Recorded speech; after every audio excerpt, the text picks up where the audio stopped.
अस्सलाम वालेकुम, बोल न्यूज हेडक्वार्टर्स में खुश आमदेद। मैं हूं मोहम्मद कामरान। मैं हूं शाइस्ता शहजाद और मैं हूं सहरिश जुहेब। हेडलाइंस आपने जानी, बुलेटिन का आगाज करेंगे। आज के बुलेटिन में आपको बताएंगे ये सब खबरें हम बुलेटिन में शामिल करेंगे, लेकिन सबसे पहले खबर है ये तीनों कप्तान की बंदूक की नशिस्त के नीचे आ गए। वजीर आजम इमरान खान का ओवरसीज कन्वेंशन से खिताब, कहा ये इनकी भूल थी कि अवाम इनके साथ खड़े हो जाएंगे।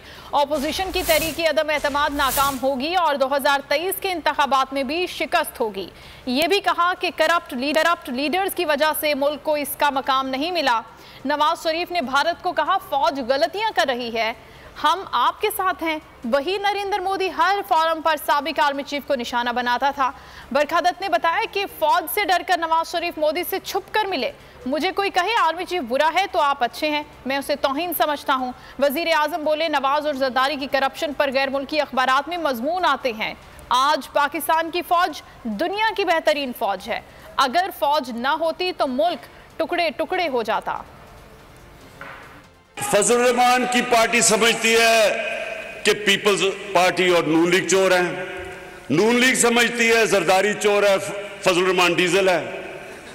पीपल्स पार्टी नवाज शरीफ को चोर समझती है और इसको डीजल। अब ये जब तीनों इकट्ठे हुए हैं तो मैं इनका शुक्रिया इसलिए अदा करना चाहता हूं कि सारी कौम ने देखा है कि अगर इन्होंने मुल्क को बचाना है तो बेहतर है कि इमरान खान के साथ डूब जाओ। अब जो ये तीनों इकट्ठे होके इन्होंने जो किया है, ये अब कप्तान की जो ये बंदूक की नशिस्त है ना, ये तीनों उसके बीच में आ गए हैं। नवाज शरीफ वो जनरल जनानी के छतों पे सरिया लगाते लगाते वजीर आला और वजीर वो बन गया। इनको तो बाहर से उठा के सिलेक्ट करके इनको बना दिया। जरदारी ने एक जाली पर्चा दिखा के वो बन गया। इन्होंने मेहनत कब की है? और फजल रहमान 30 साल से दीन को बेच रहा है, इन्होंने क्या मेहनत की है? मैं ये पेशन गोई करता हूं कि ये सिर्फ अज़्म एतमाद इनकी फेल नहीं होगी, इनकी 2023 की इलेक्शन भी गई। देखते हैं किसकी हिम्मत है जो इमरान खान के खिलाफ वोट दे। अपोजिशन अभी से डर गई है, उम्मीद है कि अदम एतमाद की नौबत नहीं आएगी। मरियम बीबी कहती थी इमरान खान बाहर निकलो तो पता चलेगा, हम तो बाहर निकले हुए हैं, आप निकलो तो पता चले। इमरान खान की तरह जलसा करके दिखाओ। फवाद चौधरी ने खोला चैलेंज दे दिया, कहा हमारा वज़ीर आज़म वो नहीं अमेरिका के सदर के सामने चिट्ठ लेकर बैठ जाए।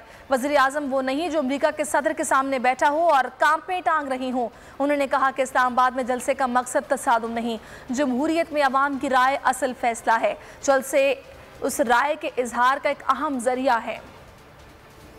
हमारा सदर या वजीर आजम वो नहीं है जो चिट्टे लेके अमेरिका के सदर के सामने बैठ जाए और जिसकी कांपें टांग रही हो। आज इमरान खान क्यों सबसे पॉपुलर लीडर है ओवरसीज में? नवाज शरीफ और जरदारी तो उसके करीब भी नहीं है। नवाज शरीफ और जरदारी साहब के लिए तो पार्क में चलना मुश्किल हो जाता है आजकल।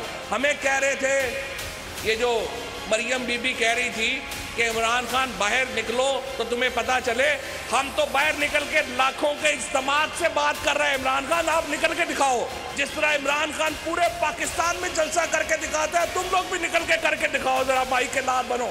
अगर नो कॉन्फिडेंस की नौबत आई, जो मुझे उम्मीद है नहीं आएगी, तो मैंने कहा कि हम देखेंगे कि किस माई के लाल में इतना कलेजा है कि 10 लाख आदमियों में से गुजर के जाए, इमरान खान के खिलाफ वोट डाले और फिर वापस भी होके जाए। जिस माई के लाल में हिम्मत है वो असेंबली जाने से रोक कर दिखा दे। 10 लाख लोग तहरीक अदम एतमाद को नहीं रोक पाएंगे। शाहिद खाकान अब्बासी ने हुकूमत को खुला चैलेंज दे दिया, कहा हुकूमत 10 लाख लोग लाने के बजाय 172 अरकान ऐवान में लाए। मुल्क में एहतसाब पर मजाक जारी है। चेयरमैन नैब को आगाह कर दूं, आपका अदम एतमाद में मुदाखलत का कोई काम नहीं है।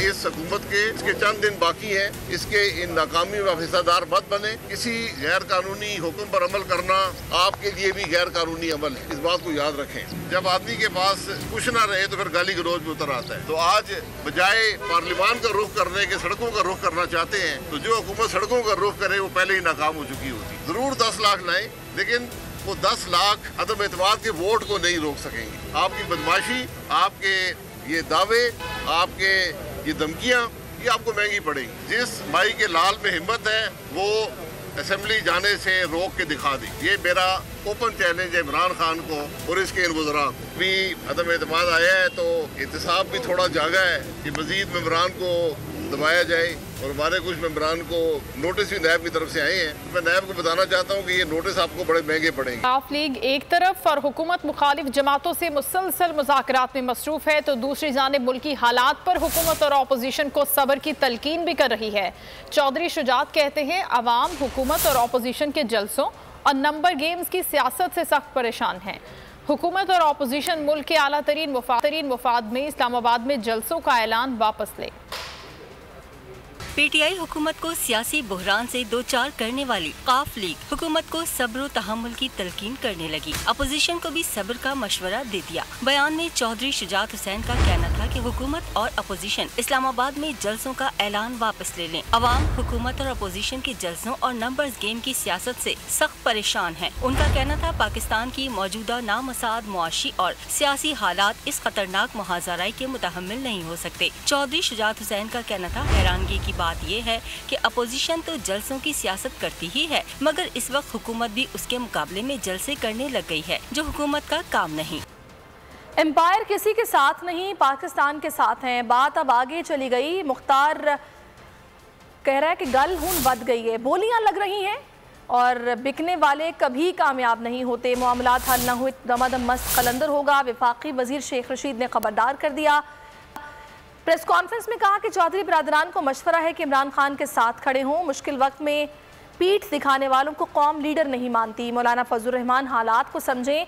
मौला जट की सियासत के नताइज खतरनाक हो सकते हैं। साम्राज्यी सुंडियों को तल्फ कर दिया जाएगा।